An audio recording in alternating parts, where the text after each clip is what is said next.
Today we're going to be taking a look at the most broken bleed build in Elden Ring. This Bloody Reaper is going to be the best bleed build you guys are going to be running in Elden Ring after patch 1.06. As you guys know, Rivers of Blood is out the door and there is new contenders in the way. And today we are going to be taking a look at this build, which is going to be focusing on two weapons. Not only is this weapon going to do lots and lots of bleed damage, and on top of this, we are going to be using this build in 3 different ways.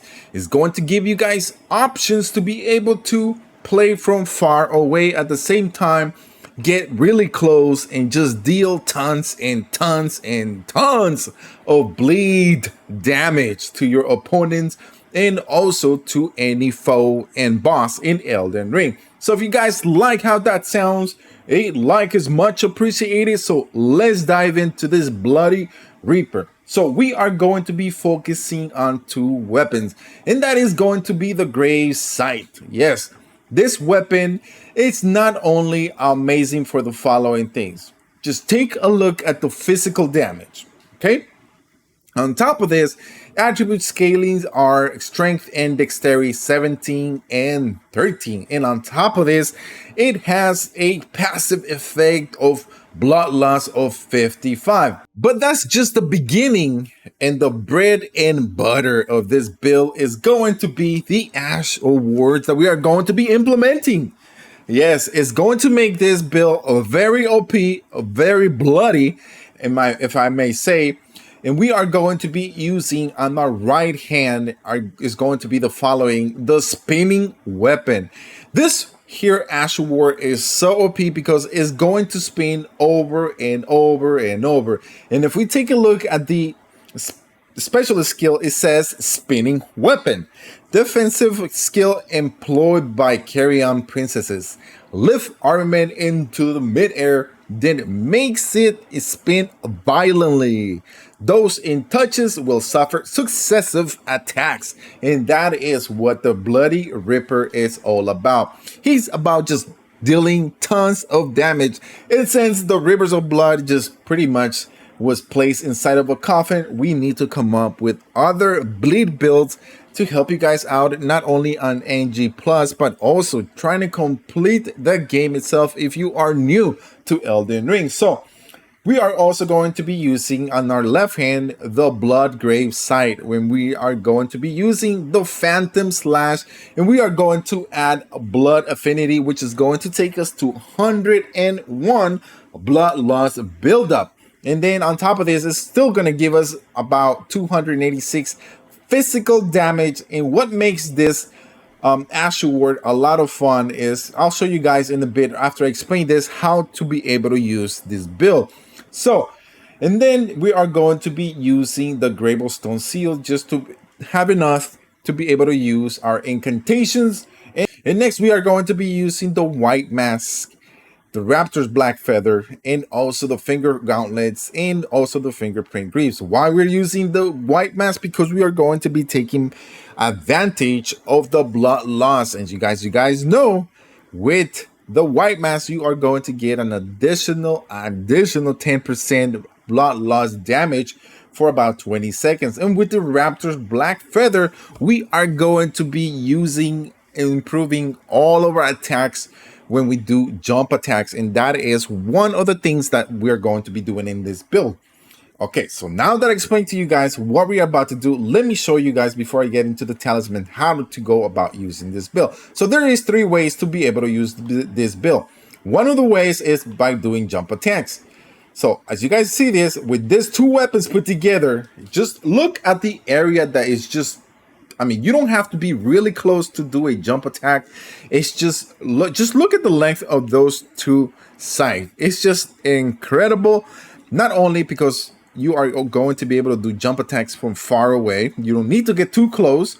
You're just going to be getting close enough to be able to deal tons of damage, because each of those 2 weapons are going to be dealing almost 300 damage. And on top of this, if the blood it takes effect, then you guys are going to be also dealing blood loss damage, which is an amazing thing. Then on top of this, okay, so you do jump attacks, and then you are going, and then you bring down your foe. Boom, he goes down, and automatically you are going to do spinning attacks, which is going to just destroy him in seconds.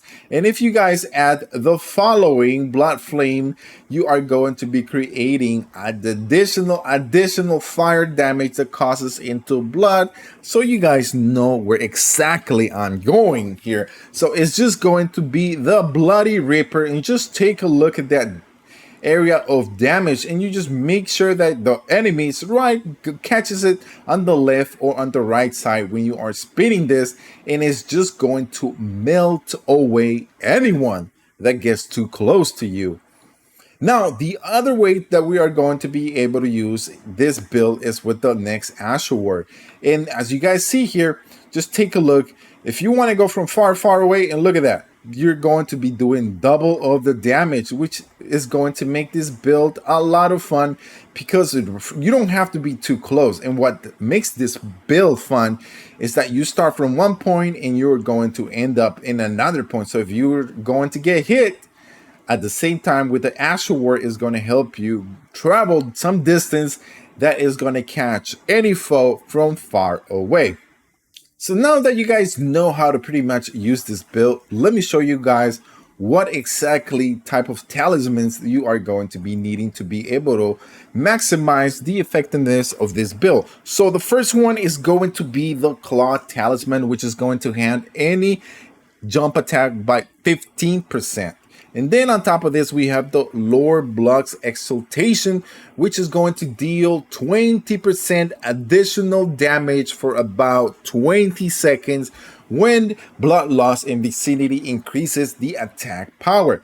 And then we are going to be using the Rotten Winged Sword Insignia, which is going to have, along with the Millicent Prosthesis, which you guys can acquire those two by the Millicent quest line. And then each of those have 3 different type of damage effect. It has a 3%, it has a second one which comes at 6 and 5%, and then the next one is going to be at 12 and 13% additional damage.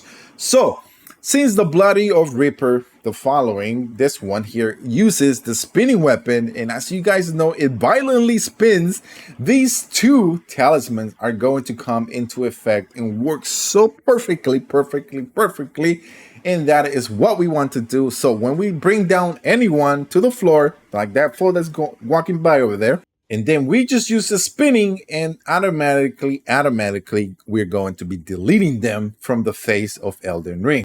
Okay, so now let's push this build a little bit more and make it more potent, and we are going to be using in our Wondrous Physics.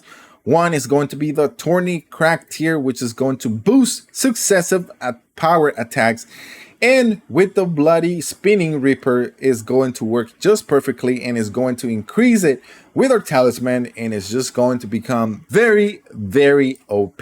And then after that, we are going to be using the Lending Heart here, because this is going to temporarily boost our poise. Since we are getting very close to foes' faces, we need a little bit more poise to be able to handle any hits that come our way, and we are able to use that spinning wheel that so preciously can delete anyone within seconds with so much damage. So much spinning deletes anyone.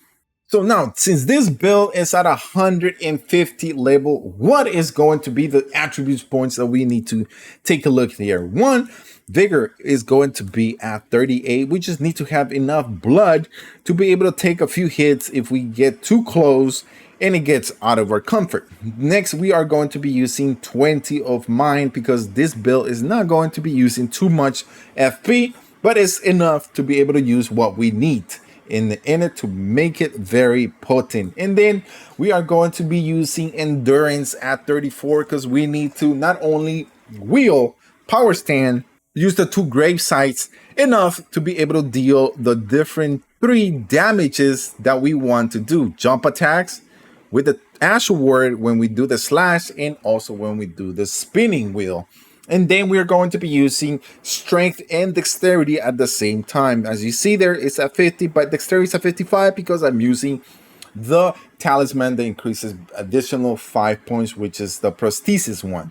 And then intelligence is going to be at 9. Faith is going to be at 18, enough to so I'll be able to use the blood flame to add that affinity effect into the grave site so it can spin wet fire. And then arcane is going to be at 10, so I'm able to use that as well.